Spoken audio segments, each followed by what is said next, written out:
안녕하십니까.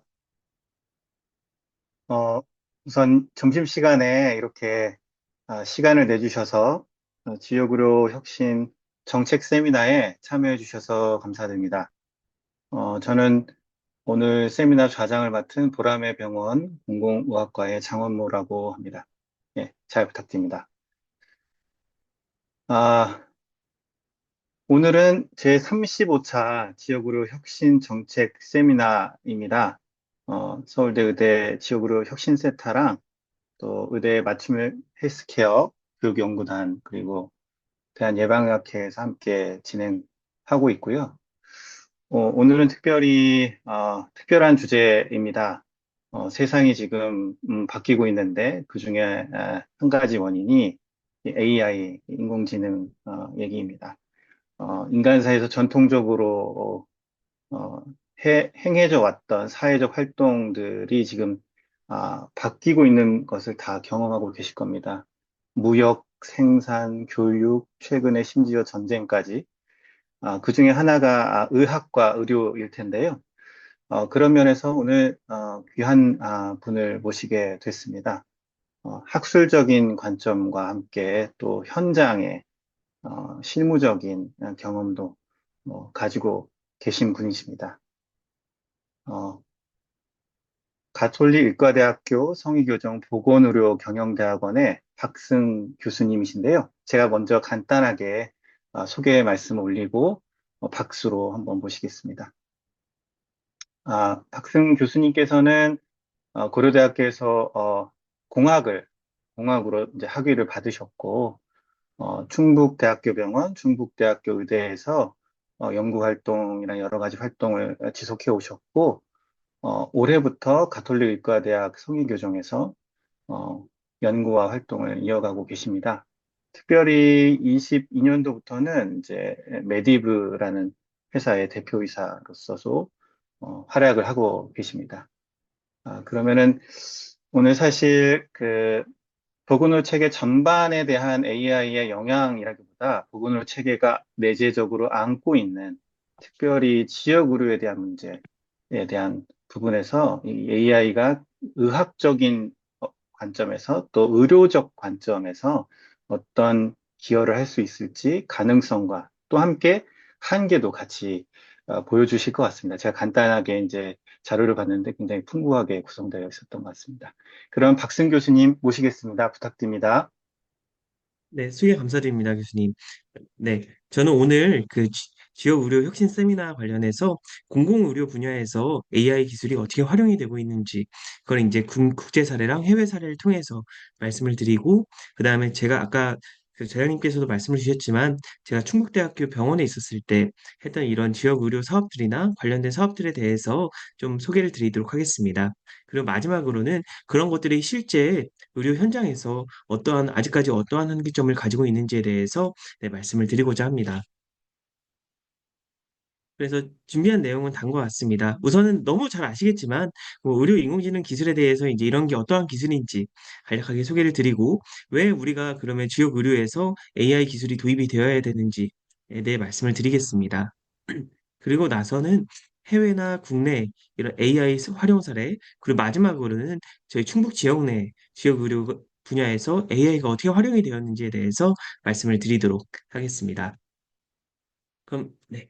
너무 잘 아시겠지만 이제 의료 인공지능 기술은 의학 분야를 완전히 패러다임을 완전히 바꾸고 있습니다. 예를 들어 항암 치료라고 했다면 항암 치료 예시로 든다면 옛날에 항암 치료는 뭐 항암제를 맞든 아니면 절제 수술을 하든 결국엔 정상 암세포뿐만이 아니라 정상세포들 그리고 그 외 부작용도 정상세포들도 공격을 받았을 뿐만이 아니라 그 외에 부작용도 굉장히 심했죠.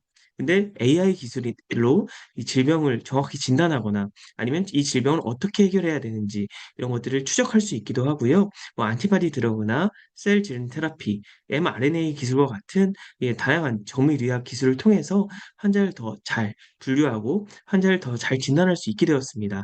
이렇게 됨으로써 앞으로의 이 동향이 이 정밀의학을 통해서 굉장히 빠른 속도로 변화하고 있는데요. 그래서 옛날에는 이제 환자를 진단하거나 환자를 치료함에 있어서 굉장히 제한적인 데이터만 활용이 되었습니다. 예를 들면 뭐 환자의 랩 데이터 혈액 검사 데이터라든지 증상이라든지 아니면 뭐 이런 데모그래픽 정보들 이런 것들이 많이 사용이 됐었죠. 근데 이런 것들이 이제 기술이 발전하면서 점점 더 다양한 데이터들이 활용이 되고 있습니다. 뭐 예를 들면 이 분자 단위에서 보면 멀티믹스나 디지털 패솔로지, 마이크로바이옴과 같은 이런 사람 몸에서 나온 유전 정보라든지 아니면 사람 몸에 있는 균에 대한 이런 균총 정보라든지 이런 것들이 활용이 되고 있고요. 또 의료 영상 분야에서는 MRI나 CT와 같은 의료 영상학 기술, 그다음에 최근에는 스마트워치나 아니면 이 스마트 디바이스를 통해서 사람의 생체 신호를 실시간으로 수집할 수가 있게 되었습니다. 또 이런 데이터뿐만이 아니라 이제 사람과 환경에서 발생하는 이런 그 환경학적인 요소들까지 최근에는 환자를 더 잘 정확하게 진단을 하거나 환자의 건강을 관리하는 데도 활용이 되고 있습니다. 그래서 그중에 뭐 가장 대표적인 건 이제 라이프로그나 PGHD와 같은 이런 정보들이 있을 수 있고요. 최근에는 디지털 페노타입, 그러니까 예를 들어 내가 핸드폰을 어느 시간에 얼마나 사용을 하나, 그 내가 만약 유튜브를 본다면 그 유튜브는 어느 컨텐츠를 주로 보나, 이런 것들 정보를 기반으로 사람의 우울증이나 수면 장애를 진단하기도 하고 익스포전, 외부의 이제 환경 노출에 의해 생기는 이런 변화학적인 요소들을 기반으로 환자의 질병을 더 잘 추적할 수 있는 기술들까지 개발이 되고 있습니다. 그래서 이러한 사용할 수 있는 데이터가 늘어남에 따라서 의료 인공지능 기술은 굉장히 빠르게 이 진화를 하고 있습니다. 아마 많이 이제 경험을 하셨겠지만 가장 대표적으로 사용되는 그 컴퓨터 공학 기술은 회귀 분석 기술이죠. 이건 이제 1세대 AI라고 볼 수가 있겠습니다.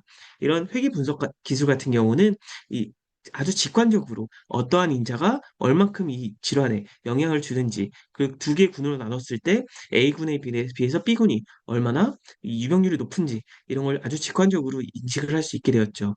근데 이런 것들은 여러 인자를 사용해서 환자를 정밀하게 진단을 하거나 아니면 각 인자들 간의 이런 관계가 굉장히 비선형적이고 복합적일 경우에는 이 정확한 값을 도출하기가 굉장히 어려웠습니다.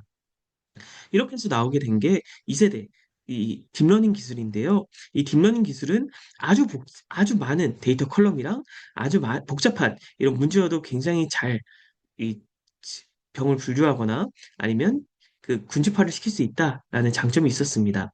근데 이러한 2세대 AI 같은 경우는 그 블랙박스 현상이라는 문제점이 존재를 했습니다. 이 블랙박스 현상이 무엇이냐? 그 아까 1세대 AI 같은 경우는 어떠한 인자가 어떻게 영향을 미쳤는지 딱 알 수가 있었는데요. 2세대 AI 같은 경우는 A인자, B인자, C인자를 넣으면 이 사람이 질병일 확률이 95%다. 이렇게 확률로 정답은 나오지만 왜 그렇게 생각을 했는지, 그리고 각 인자 간에 어떠한 영향력을 가지는지, 그 인자가 어떤 식의 메커니즘을 가지는지는 설명을 하지 못했습니다.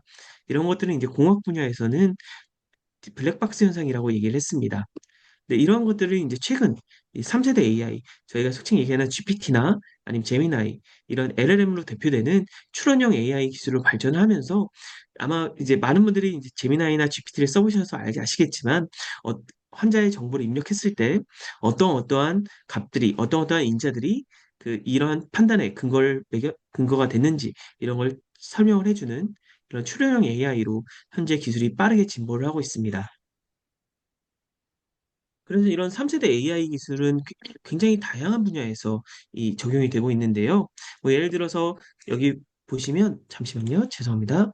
네. 환자랑 의사들 간에 대화하는 것들을 자동으로 차트로 변환해 주거나 아니면 텍스트로 변환해 주는 이런 클리니컬 스크라이빙 기술뿐만 아니라 환자의 유전체 정보를 AI가 분석해서 치료 방법을 제시한다든지 아니면 최적의 이런 약물을 제시한다는 이런 정말 의학 쪽에서 AI가 널리 활용이 되고 있고요. 이번에 코로나 때도 이 AI 기반의 약물 스크리닝 기술을 통해서 코로나 백신을 굉장히 빠르게 개발을 할 수가 있었죠.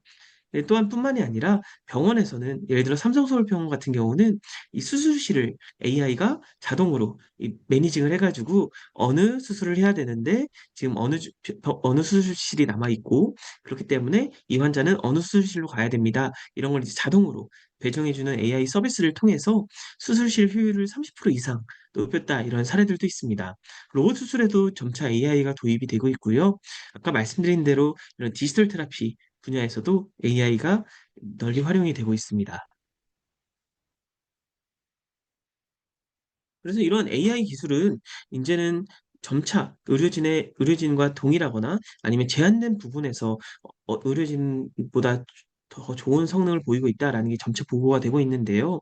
이건 이제 미국의 구글 매드팜이라고 해서 작년에 네이처 메디슨에 게재된 연구입니다.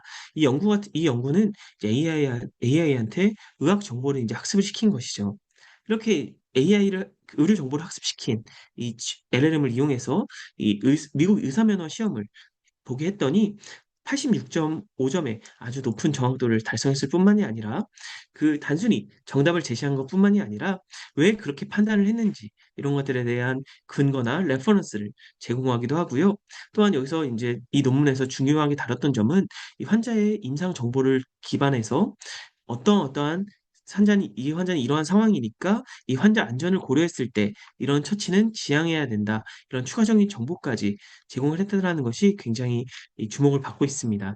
그래서 옛날에는 이런 AI 기술들이 단순히 그 질병을 그냥 어디 있는지 보여준다든지 아니면 입력값을 넣으면 이 환자가 뭐 양성일 확률이 몇 프로, 음성일 확률이 몇 프로, 뭐 중증일 확률이 몇 프로 이렇게 그냥 수치로 제공할 것뿐만이 아니라 실제 임상에서 의사결정을 보조하는 데 활용이 될 수 있다라는 걸 이제 제시한 이 사례가 될 수 있겠죠.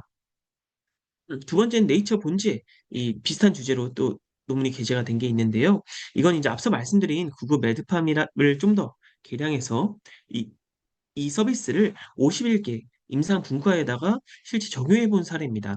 그래서 실제 의료 대화랑 의료 지식 그리고 추론 데이터를 통해서 학습해서 환자의 정보를 준 다음에 너가 이걸 가지고 감별 진단을 해보아라 라고 이제 AI에게 테스트를 해본 결과입니다. 보시면 여기 왼쪽에 보시면 그래프가 하나 있는데요.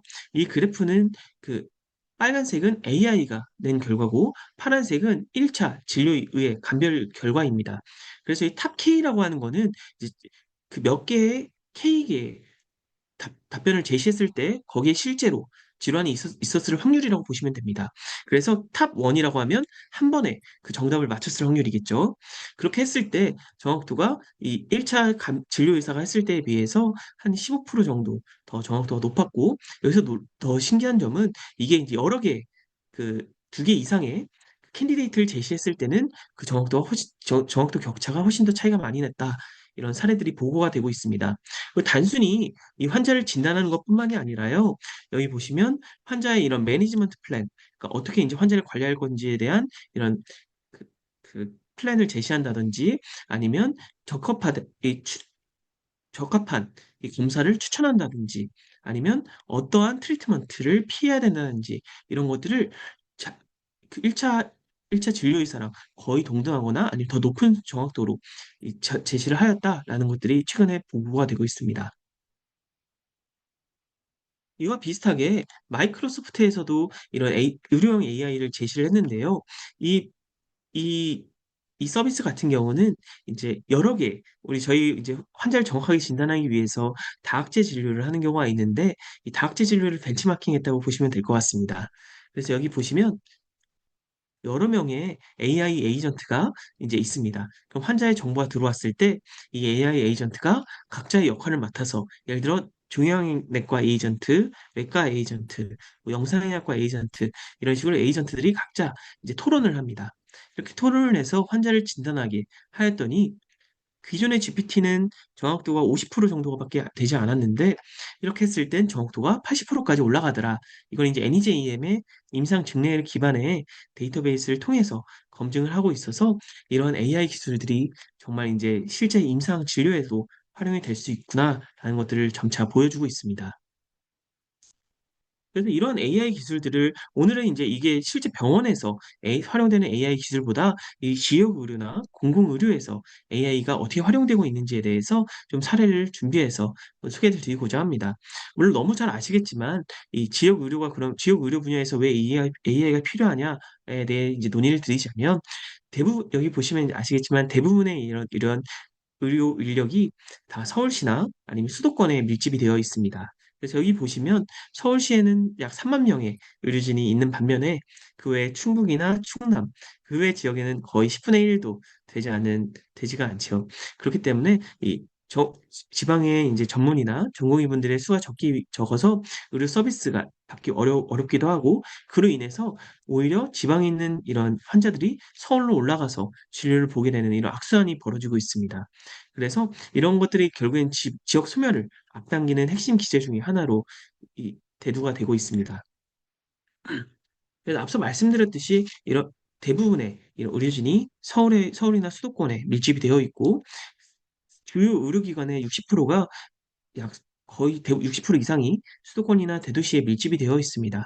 그렇기 때문에 그 지방에 있는 분들은 이 응급이나 중증 질환이 발생했을 때 이 골든타임을 확보하기가 굉장히 어렵습니다. 아마 요즘 최근에 뉴스에서 많이 보셨다시피 뭐 뇌졸중 환자가 지역 응급실을 뺑뺑이를 돌다가 뭐 딴, 사망했다더라, 아니면 산모들이 뭐 사망했다더라, 이런 사례가 많이 나오고 있죠. 최근에 충북에서는 어떤 사례가 있었냐면, 충북 지역에 이제 응급 산모가 발생을 해서 병원을 여러 군데 돌아다니다가 그래도 이제 받아주는 병원이 없어서 충남 지역까지 갔다, 이런 사례들이 이제 최근에 뉴스로 많이 나오고 있습니다. 이러한 어려움으로 인해서 이 기대 수명도 이 수도권에 비해서 굉장히 차이가 크고요. 여기 보시면 입원 사망비나 응급 사망비, 그리고 뇌혈관 질환에 의한 사망비도 이 서울이나 수도권에 있는 지역에 비해서 지방에 있는 분들의 리스크가 굉장히 크다라는 걸 볼 수가 있습니다. 음, 그러면 그래서 정책적으로 많이 나오고 있는 얘기가, 그러면 지역 의사를 도입을 하면 되는 것이 아니냐라는 것들이 이제 많이 대두가 되고 있는데요. 네, 잘 아시겠지만 이런 것들이 현실적으로 쉽지가 않습니다. 그 전문의를 1인 양성하기 위해서는 10년에서 15년 이상의 아주 오랜 시간과 비용이 들기 마련이죠. 근데 아시다시피 최근에는 이제 저출생, 그리고 이 서울로 이제 많은 젊은 인력들이 모이는 현상으로 인해서 지역 소멸 속도가 이런 의료 인력 수급 속도를 압도하고 있습니다. 따라서 이제 기존에 있는 실제 사람이 이걸 수작업으로 의료진이 직접 하는 것 대신에 거기서 벗어나서 이제 AI가 사람을 보조해서 세 명이 필요한 거를 한 명으로 줄일 수 있는 이런 AI 솔루션의 대응이 많이 중요해지고 있습니다. 그래서 기존에 있는 이제 기존의 의료 시스템이랑 비교를 해본다면, 당연히 전문의를 추가 채용하기 위해서는 많은 비용이 발생을 합니다.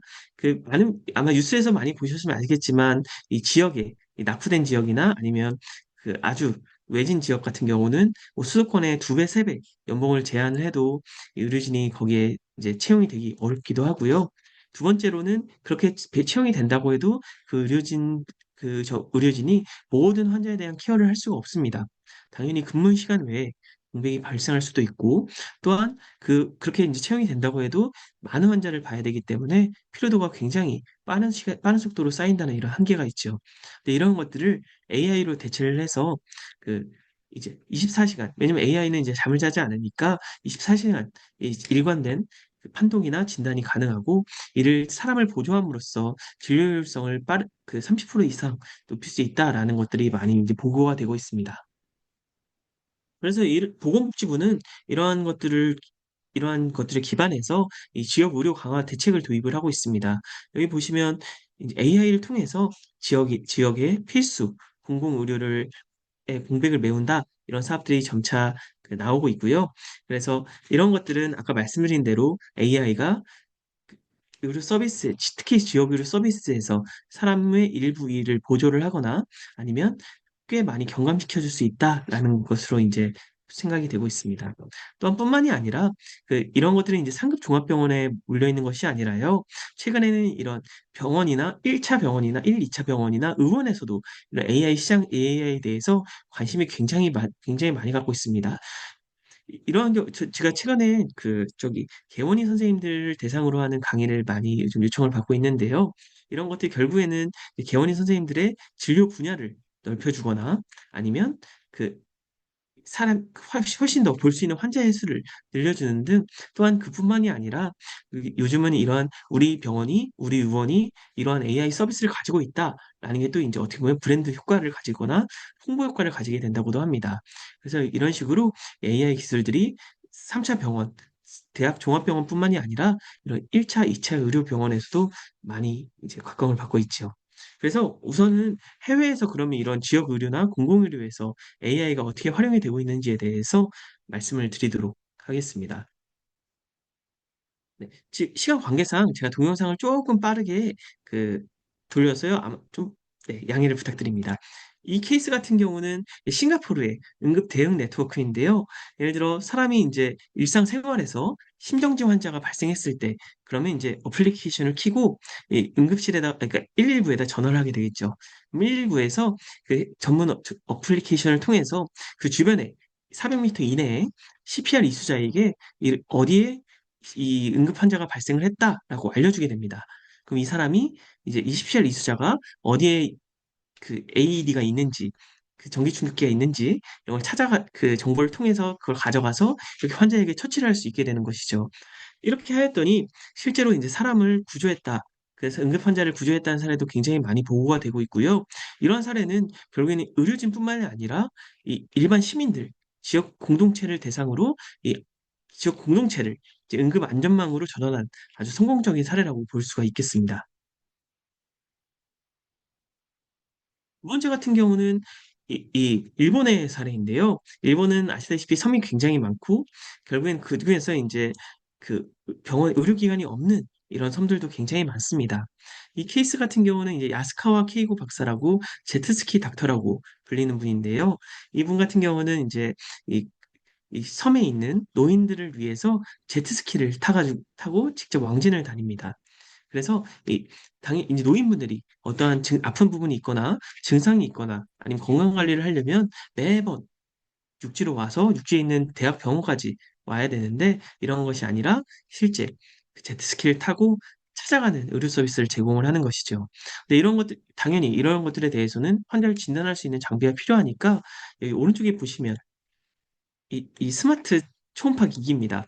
이 스마트 초음파 기기를 딱 가슴에 꽂고 이제 제트스키를 타고 다니면서 그 왕진을 다니시는 거죠. 이랬더니 실제 사례로서 이제 100세 이상의 고령 환자가 발열이 발생했을 때 어떤 건지 정확하게 진단을 하고 항생제를 처방해서 고통을 줄였다라는 것도 보고가 되고 있고요. 이러한 건 당연히 이렇게 되면 이 증상이 발생했을 때 그 첫 대응하는 시간도 굉장히 빠르게 그 단축시킬 수 있을 뿐만이 아니라 아플 때 매번 육지에 가서 병원에 갈 필요 없이 이 하면은 불필요한 이송을 방지할 수가 있겠죠. 이런 것들이 최근에 재밌는 사례로서 보고가 되고 있습니다. 인도 같은 경우는요, 이런 구글에서 만든 AI 기술을 실제 환자를 진단하는데 활용을 하고 있는데요. 이 안과 질환, 고염 주민을 대상으로 그 아예 지역으로 찾아가서 다음과 같이 이런 안저 촬영 장비랑 그 다음에 의료진이 직접 이제 그 로컬 지역에 찾아가서 이렇게 스크리닝을 진행을 합니다.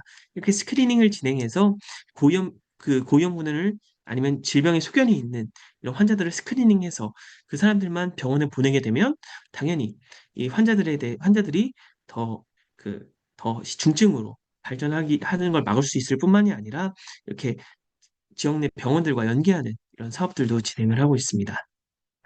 그래서 이런 것들은 이제 이게 수도권, 그 다음에 의료기관이 있는 지역들 위주뿐만이 아니라 그런 것들이 없는 이런 낙후된 지역에서도 이 의료 기술들이 활용이 될 수 있다라는 걸로 봐주시면 될 것 같습니다.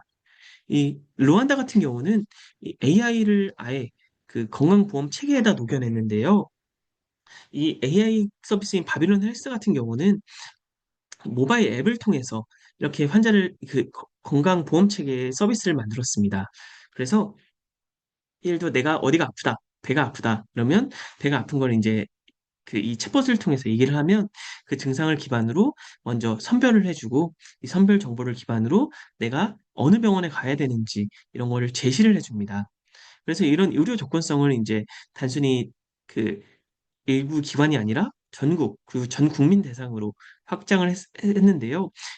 아마 이제 생각해보면 아시겠지만 우리가 만약 예를 들어 배가 아프다 그러면 그 증상에 대해서 찾아보고 어느 병원에 가야 되는지 알아보고 그 병원에 전화해서 예약을 해야 되고 그런 것들이 굉장히 시간이 많이 걸리고 어려운 일인데 이렇게 이제 AI 서비스를 통해서 자동으로 선별을 하거나 그리고 이 AI가 자동으로 내가 어느 병원으로 가야 되는지 아니면 예약까지 해주게 된다면 훨씬 더 효율적으로 이 이 국민들에게 이 의료 서비스를 제공을 할 수가 있겠죠. 호주 같은 경우는 이런 AI 서비스를 역학 단위에서 적용을 하고 있습니다.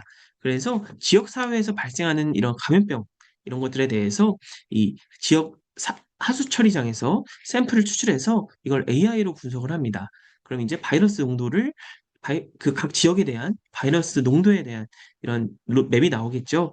그럼 이러한 맵을 기반으로 이 바이러스가 어디서 발생을 했는지, 그리고 어느 식으로 확산이 되고 있는지를 실시간으로 추적을 할 수 있습니다. 이런 걸 통해서 그 당연히 일부 지역에 이제 의료진을 투입을 할 수도 있고 이런 것들이 이제 국내에서는 마약 투약자를 찾아내는 데도 많이 활용이 되고 있습니다. 그래서 환경부랑 지금 제가 하고 있는 연구 중에 하나는 이러한 AI를 통해서 어느 지역에 사람들이 어느 마약을 투약을 하는지 이런 것들을 이제 추적하는 이런 것들을 하고 있는데요.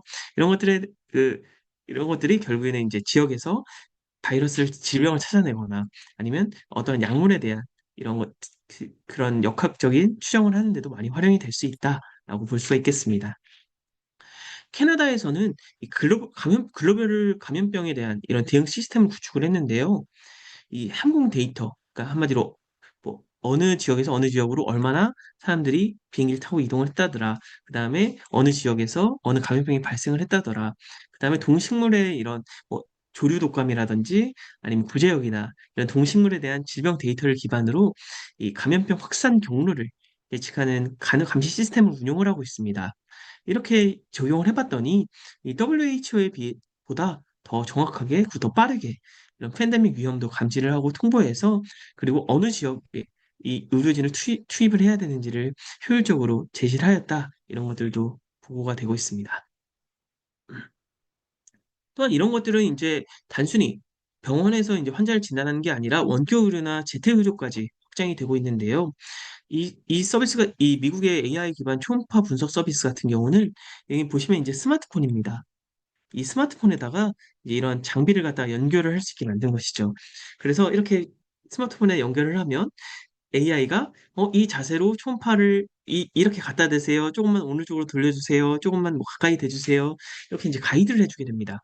그럼 이런 것들을 기반으로 초음파를 볼 수 없는 비전문가도 현장에서 이 초음파 기기를 사용할 수 있게 되고 이렇게 해서 이대로 잠시만 계세요 하면 가면 갖다 대고 있으면 AI가 그 정보를 기반으로 실제 진단을 해주기도 합니다.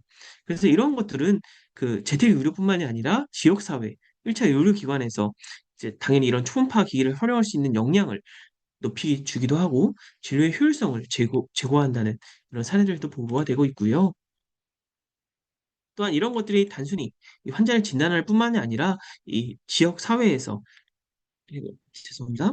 네, 지역 사회에서 이런 소외된 이런 시민들이나 국민들을 위해서도 활용이 되고 있습니다. 아마 루게릭병이나 아니면 자폐증 아니면 뭐 이런 신경계 질환이 있는 환자들 같은 경우는 발음이 제대로 안 되는 경우가 있는데요.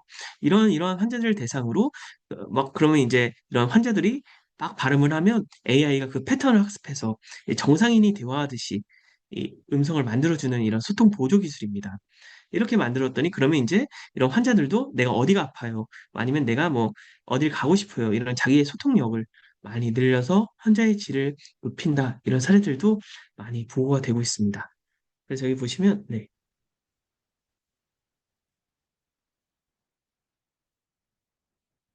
이런 식으로 이제, 네. AI가 음성을 변환을 해서 그 정상인의 대화로 바꿔주는 걸 볼 수가 있습니다. 마지막으로 덴마크에서는 AI 응급전화 어시스턴트를 도입을 했습니다. 그래서 I119 서비스랑 도입을 하고 있는데요. 이제 119에 전화를 했을 때 응급 상황에서 119에 전화를 했을 때 목소리 톤이나 호흡 패턴, 그 배경의 소음 등을 분석해서 이 사람이 심정지가 발생을 했는지 아닌지를 포착해서 이 심정지 환자 같은 경우는 아예 전화가 온 곳에 응급 의료진을 배치를 하는 식으로 다음과 같이 AI 기술들이 굉장히 다양한 분야에서 활용이 되고 있습니다. 국내에서도 이런 AI 기술들이 점차 도입이 되고 있는데요. 이 케이스 같은 경우 요양병원에 AI 서비스를 도입한 케이스입니다. 그래서 이 케이스 같은 경우 요양병원에서 환자들을 24시간 동안 케어할 수가 없다 보니까 여기다가 이제 여기 위에다가 카메라를 이렇게 달았습니다. 이 카메라는 근데 저희가 알고 있는 이런 RGB 카메라가 아니라 라이다 카메라를 달아가지고 환자 얼굴이 안 나오게, 그러니까 환자의 이제 움직임만 나오게 하는 것이죠.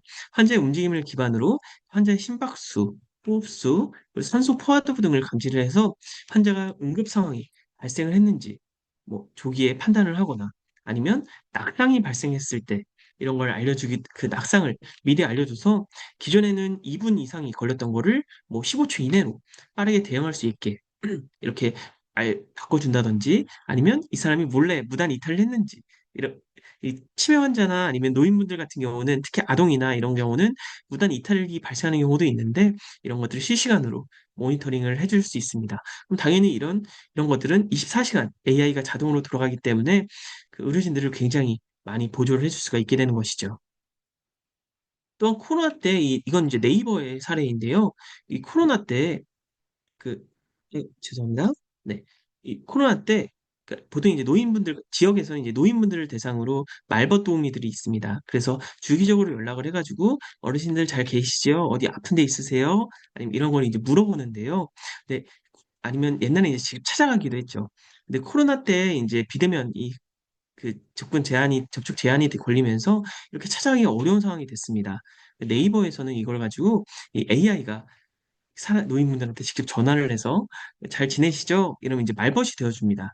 그럼 이제 뭐 예를 들어 잘 지내시죠? 식사는 잘 하고 계시나요? 잠은 잘 가지고 주무시고 계시나요? 이런 것들 이제 물어봅니다. 이렇게 대화했던 정보들이 자동으로 요약이 돼가지고 데이터베이스화가 되거나 아니면 뭐 어떤 노인분들은 어디가 아프시다더라. 어떤 분들은 뭐가 힘드시다더라. 이런 것들이 쭉 요약이 돼서 사회복지사한테 아니면 케어하는 분들께 정리가 돼서 요약이 되거나 아니면 뭐 연락을 아예 안 받으신다. 뭐 몇 번을 전화했는데 안 받으신다. 이런 거는 따로 알람을 울려서 실제 그 사람들이 직접 찾아가서 케어할 수 있게 했더니 굉장히 효과가 좋았더라라는 게 사례가 보고가 되고 있고요. 네, 옛날에 이걸 이제 네이버에서 이제 발표했을 때는 어떤 얘기를 해주셨냐면 이 서비스가 끝나고 나니까 어르신들이 전화가 오셔가지고 옛날에 내 말벗이 됐던 그 상담원 되게 좋았는데 그 상담원 혹시 어디 갔냐 이렇게 물어볼 정도로 굉장히 그 노인분들한테는 정서적으로 많이 도움이 되었다라는 것들이 보고가 되고 있습니다. 또한 아까 말씀드렸던 일본의 사례랑 비슷하게요. 대한민국 충청남도에서도 비슷한 사업들을 추진을 하고 있습니다. 그래서 여기 보시면 모비케어나 그 외 이건 이제 심전도 패치입니다. 심전도 패치, 그다음에 청진기 이런 스마트 웨어러블 기기를 가지고 가서 이 그 의료 병원에 가려면 2박 3일 걸리는 이런 섬에 찾아가서 의료 서비스를 제공하는 이런 사례들을 제공을 하고 있습니다. 그래서 이렇게 이걸 이제 마을회관에 이렇게 직접 찾아가서 다음과 같이 이제 패치나 아니면 스마트 기기를 통해서 진단을 하거나 아니면 그걸 정보를 기반으로 이제 좀 심한 분들은 병원에 찾아가세요. 이렇게 알려줬더니 더 그 실제 환자들의 만족도가 굉장히 높았다더라.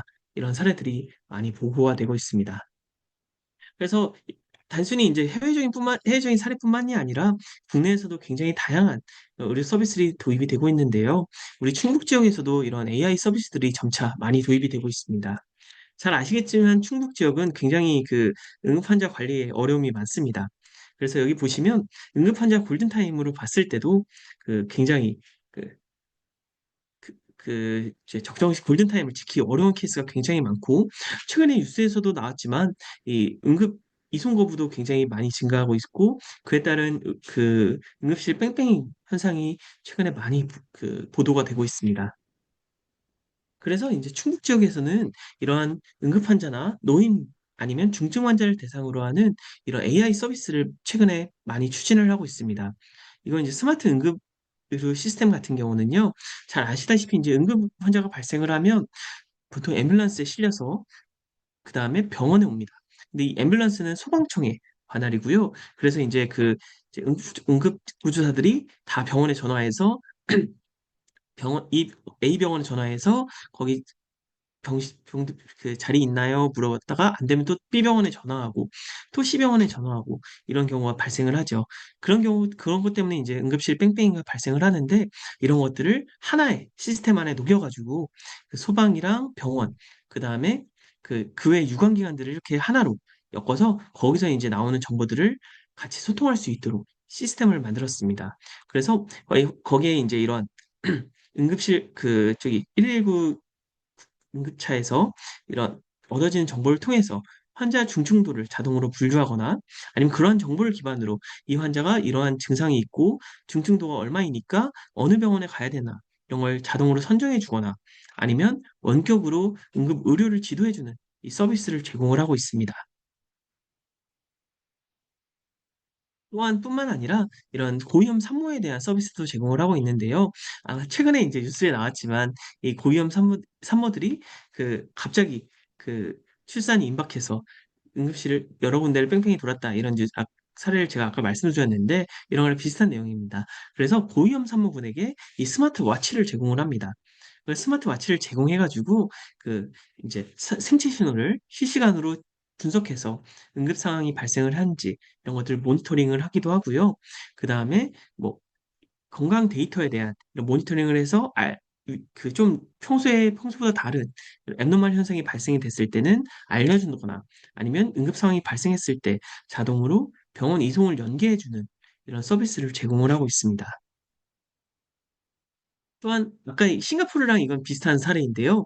이 응급 심정지 환자가 발생했을 때 그 이건 이제 우리 동네 히어로즈라는 앱입니다. 이 앱을 설치를 하면 그 119에서 이제 어떤 사람이 쓰러져 있습니다.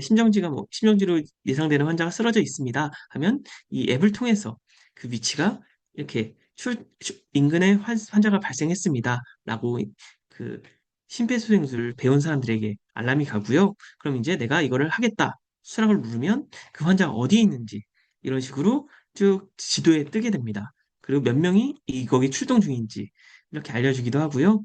도착하고 처치를 하고 나면 그런 것들에 대한 히스토리까지 쭉 정리할 수 있는 이런 시민 참여형 앱을 이제 제공을 하고 있습니다. 또한 아까 싱가포르 그 사례도 아시다시피 이런 응급처치를 하려면 이 심장 충족기가 필요한데 이런 것도 내 주변에 어디에 있는지 이렇게 앱을 통해서 알려줄 수가 있게 되는 것이죠. 또한 뿐만 아니라 내가 어떠한 질환이 있을 때 이건 이제 루안다의 케이스 아까 바빌로네스랑 비슷한 사례라고 보시면 될 것 같습니다.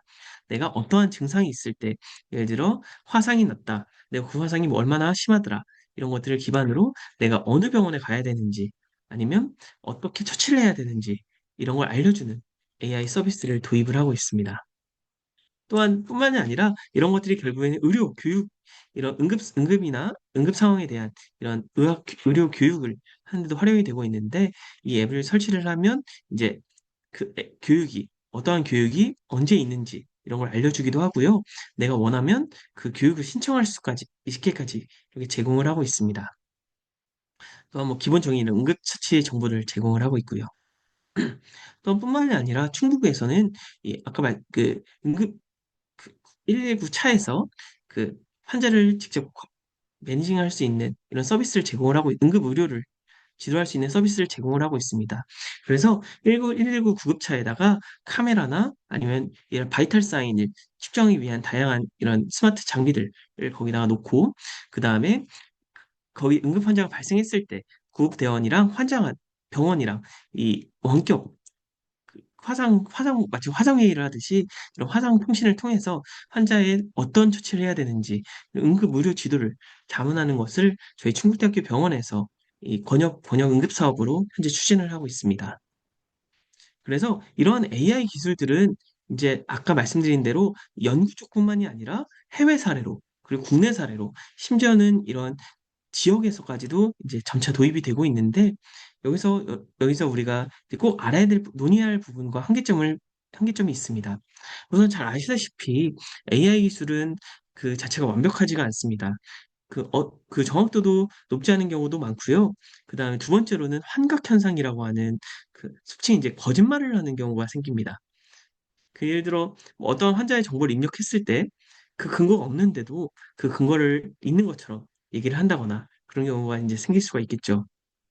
그럼 이제 그런 것들이 발생했을 때 만약 임상적으로 오판을 해서 이게 정말 환자에게 위협을 가해할 수 있는지 이런 것들에 대한 윤리적이나 안전적인 리스크에 대한 고민이 필요합니다. 그 두 번째로는 이 지역 의료에서 이 AI가 도입되기 굉장히 어려운 부분이긴 한데요. 대규모 투자 비용이 필요합니다.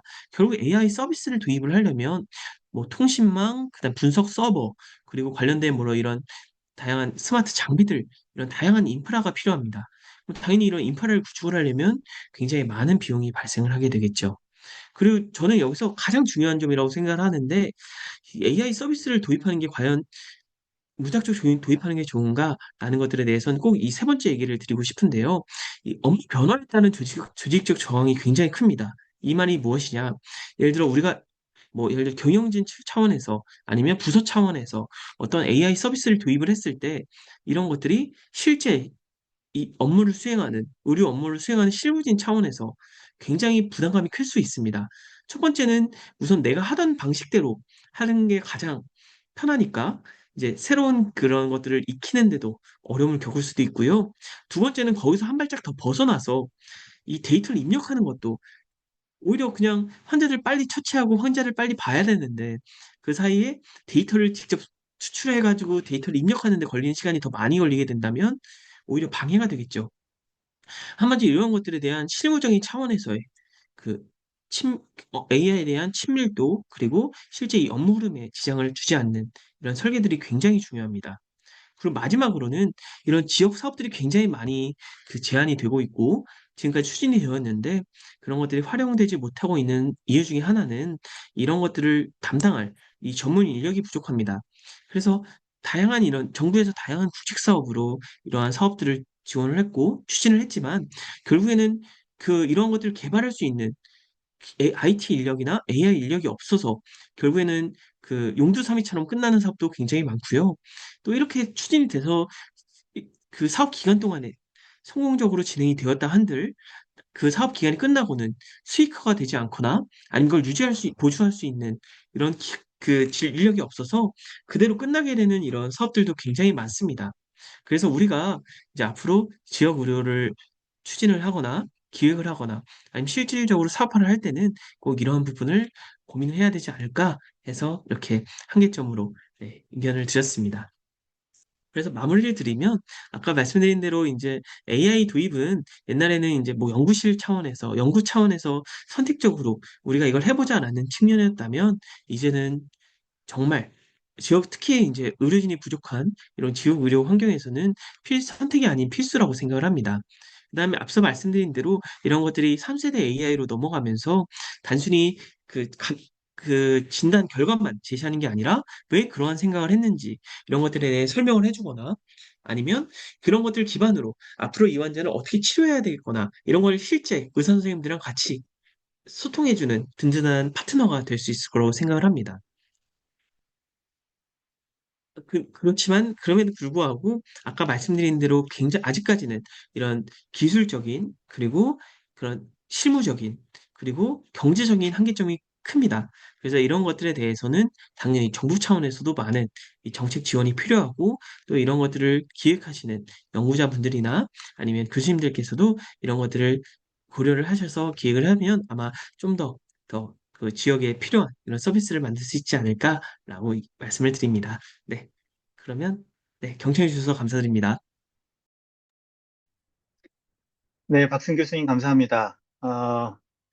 AI의 현장과 학술적인 영역에서 지역의료의 문제 개선하는데 가능성과 한계를 짧은 시간 내에 두루 살펴주셔서 정말 감사드리고 특별히 적절한 시간에 끝내주셔서 네, 더욱 감사드립니다. 교수님 발제를 들으면서 저도 좀 생각을 정리할 수 있게 됐는데요. 말씀해 주셨던 것처럼 AI는 이제 의사결정 아니면 측정, 기록 이런 분야에서는 굉장히 탁월한 성과를 보이고 있고 보편적으로 적용이 가능한 것 같습니다. 이제 지역 의료 문제는 이제 이런 여러 의사결정, 측정, 기록만으로는 해결하기 어려운 부분이 있는 것도 현실이긴 합니다.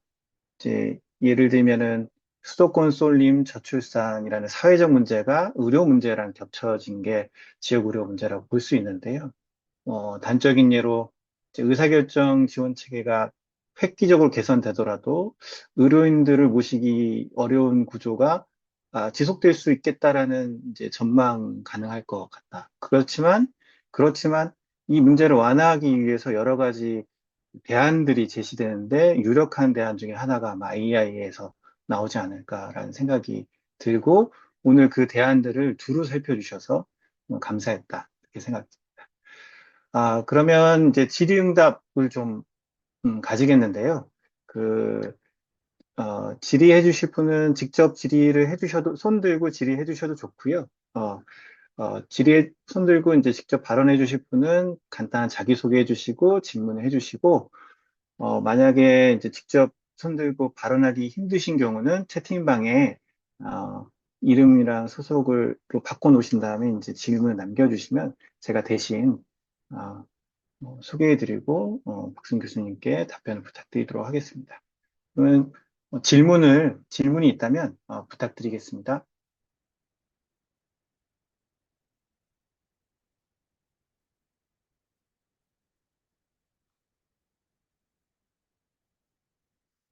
예.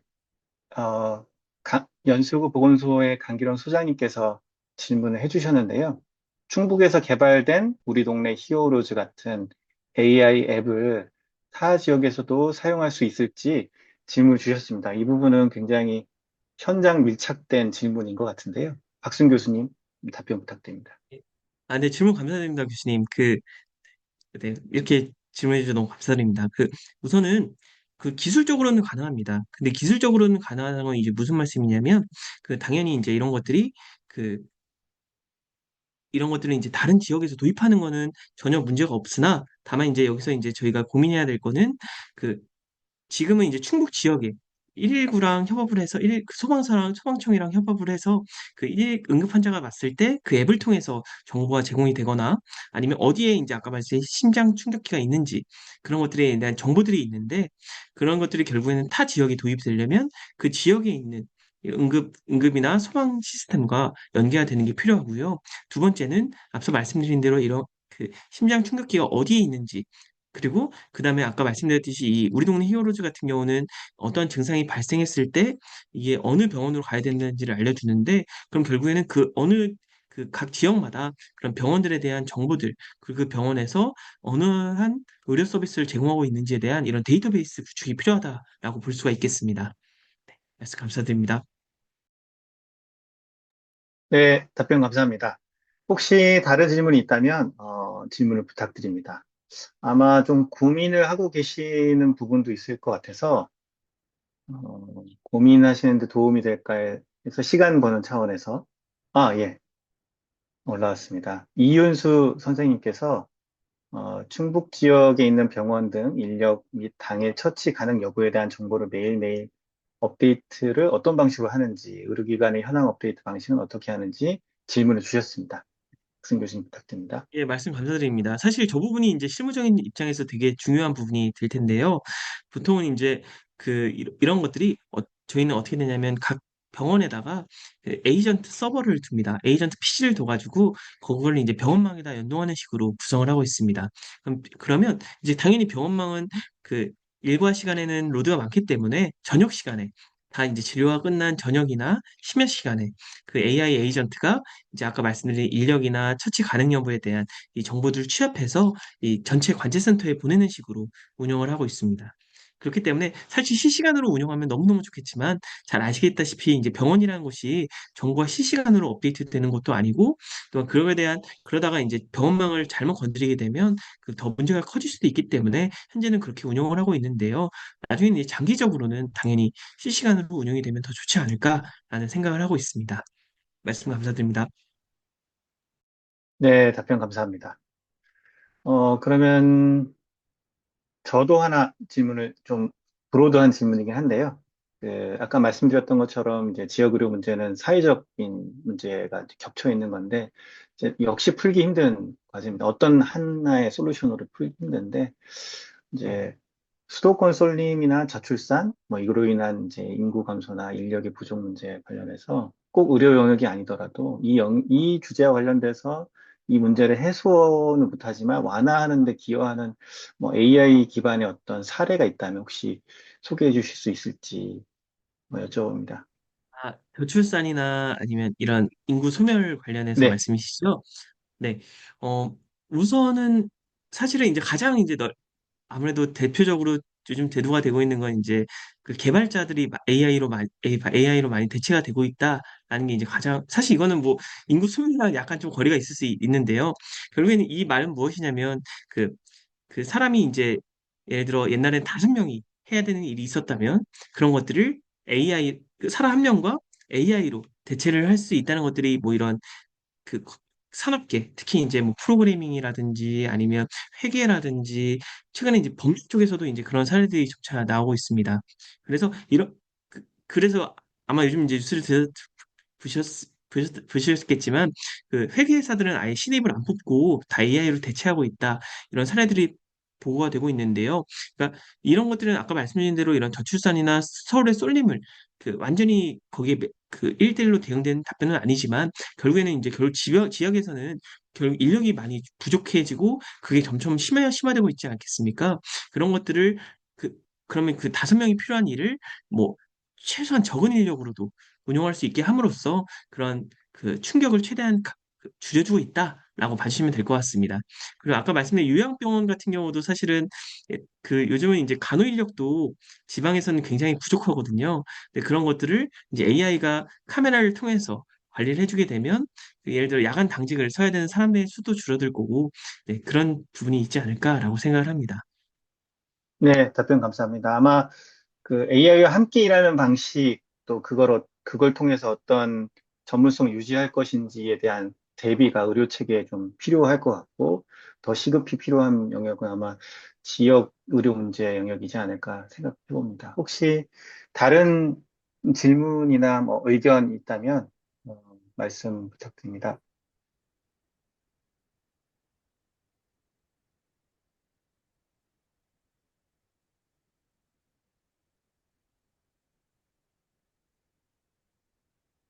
네, 그 현장의 깊이와 또 학술적인 경험을 모두 가지고 계신 분을 만나기 쉽지 않기 때문에 제 입장에서는 쉽게 놓아드리기가 아쉬운 면이 있는데요. 어, 뭐 혹시 제가 질문 하나 좀 마지막은 아니더라도 하나 더 좀 드리면, 어, 지금 오늘 발표해 주신 내용 외에 상대적으로 주목을 받지 못했으나, 이건 좀 지역의료 체계 강화에 도움이 될 만한 주제가 미처 못 놓으신 사례나 주제 같은 게 혹시 있을지 한번 여쭤봅니다. 네네.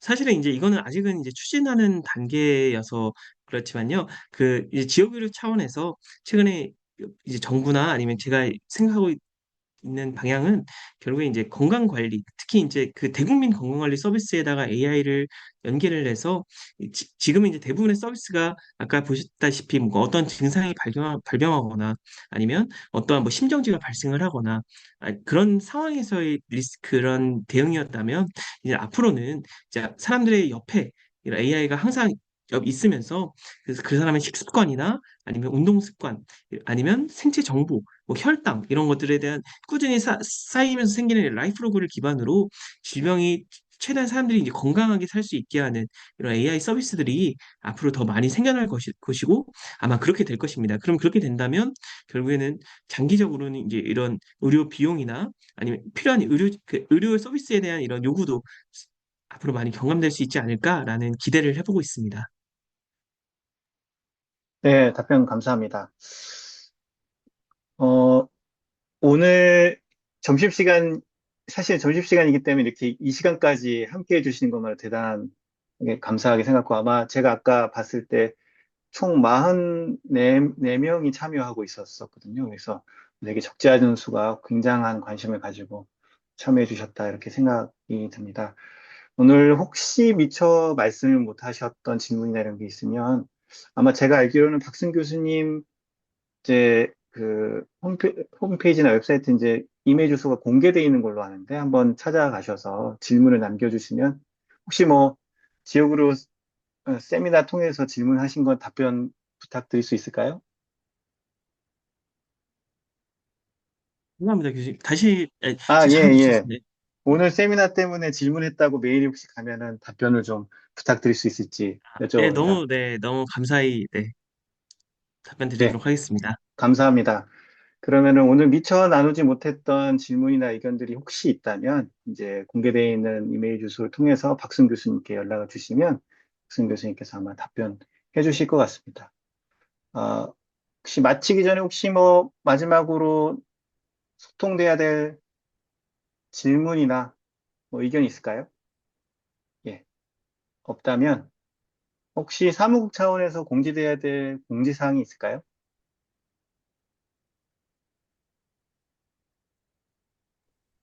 저희가 그 설문조사를 또 추가로 진행을 해야 되는 게 있는데, 그거 한번 공유 드리겠습니다.